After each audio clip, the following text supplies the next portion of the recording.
Oui, merci Monsieur le Président. Tout d'abord, vous dire que vous me rassurez.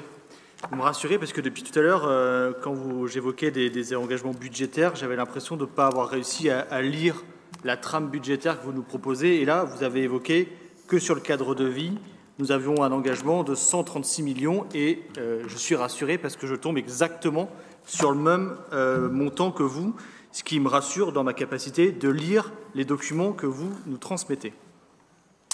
Notre département est riche de nombreuses pépites culturelles, patrimoniales, linguistiques.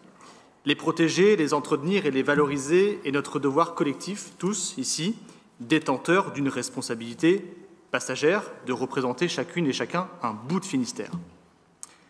Lors de votre installation, vous avez rappelé la chance d'avoir Brest comme métropole dans notre département, comme une locomotive pour notre territoire. Peut-être est-ce que cela justifie ce que vous évoquiez tout à l'heure comme un accompagnement financier extraordinaire par le passé de Brest. C'est une vraie opportunité dans les dynamiques territoriales de pouvoir expérimenter sur Brest, de bénéficier d'infrastructures et d'équipements, certes localisés à Brest, mais qui servent un territoire bien plus large, l'Ouest breton. Aussi, la récente 9e place de Brest dans un classement des villes françaises où il fait bon vivre est un motif de fierté pour Brest, mais au-delà pour tout le Finistère. Sachons le redire collectivement, avec vigueur, à celles et ceux qui ont parfois la fâcheuse tendance à décrier le territoire sur lequel ils sont élus, voire à exprimer un complexe de taille vis-à-vis de Brest. Donc oui, soyons fiers de Brest, car ce qui bénéficie à Brest bénéficie très souvent à tous les Finistériens. Les richesses du Finistère, je le disais, doivent être protégées. La protection de nos espaces naturels est indispensable. Notre patrimoine et la langue bretonne sont à valoriser continuellement comme des liens intergénérationnels avec nos plus jeunes habitants, à qui nous devons garantir les meilleures conditions d'éducation dans nos collèges. Ce Finistère, celui qu'on aime, celui où il fait bon vivre, est un département résolument ouvert sur l'océan, ouvert sur le monde, ouvert sur une société réunie dans toutes ses diversités. Les politiques publiques portées par cette collectivité sont les meilleurs leviers pour soutenir ce cadre de vie, cette ouverture et cette qualité de vie en Finistère. Ces politiques doivent continuellement répondre aux attentes des Finistériens pour se déplacer, se nourrir, se loger, s'émanciper, se cultiver, se dépenser. Ces attentes constituent des besoins de base sur lesquels il est primordial de s'assurer de leur effective universalité. L'accès au logement pour tous, en mobilisant nos ressources en priorité auprès de celles et ceux qui en ont le plus besoin. L'accès à la culture pour tous, en ne réservant pas l'offre et les pratiques culturelles à ceux qui y ont facilement ou naturellement accès.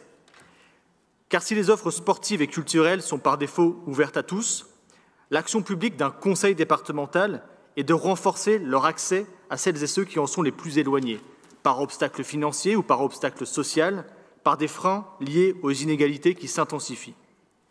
La lecture des orientations budgétaires en décembre dernier et leur déclinaison financière dans le budget primitif 2024 ne semble pas apporter toutes les réponses à cette universalité des besoins fondamentaux. Armelle Hurguin reviendra spécifiquement sur la question du logement, de l'urgence d'une mobilisation collective et surtout de réponses immédiates et concrètes. Le recul du conseil départemental dans le soutien, par exemple, à l'association Assad en Pays de Morlaix, impacte l'accompagnement des Finistériens dans leur insertion par le logement.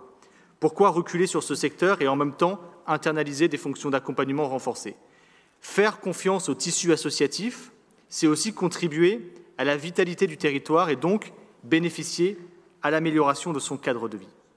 Ismaël Dupont reviendra sur le besoin d'actionner des leviers forts et efficaces pour accroître la mixité sociale dans les collèges, élément indispensable pour bâtir durablement une société apaisée et humainement riche. Céline Gazdetanne l'a rappelé tout à l'heure sur la politique sportive, l'efficacité d'un dispositif égalitaire de 5 € par licencié adhérent n'en fait pas forcément un dispositif équitable et ne contribue pas efficacement à la levée des freins d'accès au sport. Vous l'aurez compris, nous souhaitons soutenir davantage les Finistériens dans leurs besoins de base afin de poursuivre l'évolution positive du cadre de vie en Finistère. Par une action volontariste pour réduire les freins et obstacles d'accès à ces besoins fondamentaux pour tous, s'ajoutera indéniablement une richesse supplémentaire, celle de liens qui se tissent entre les Finistériens, dotant alors notre territoire de la meilleure protection possible, celle d'un bouclier de solidarité humaine. Je vous remercie.